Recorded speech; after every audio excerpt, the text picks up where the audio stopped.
Once upon a time, the Earth had been hit with 3 whole suns entering the planet lineup, which changed the way of life for everyone and everything that lived on Earth. The suns had their own shape and color beside the one that the Earth had been used to. The other 2 had a heavy blue and a neon green color, which caused the Earth to sort of warp colors. On the ground, the grass went from green to a skin color beige.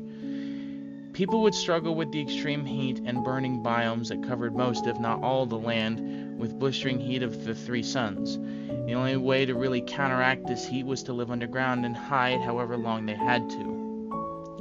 Until one day, a young man by the name of Petrichor who had been abused all his life by his family, was thrown out into the world in the heat, and the parents thought they had killed him.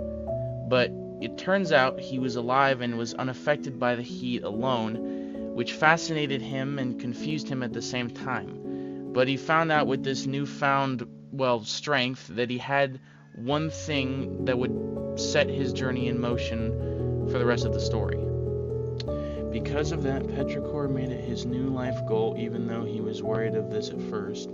He wanted to try and find a sign of life to see if there was another way that life could live on the top of the earth once more.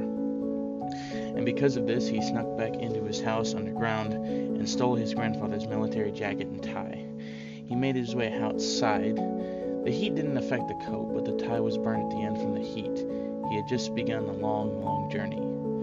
And because of this, Petrichor searched far and wide for signs of life, and did find past signs of life, but with that he learned all the bad things that humanity had done, wars and destruction he was only now learning about.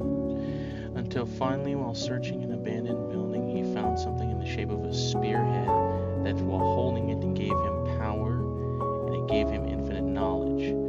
When he held it up to look at it more in detail, it shot out a lightning bolt that disfigured his face.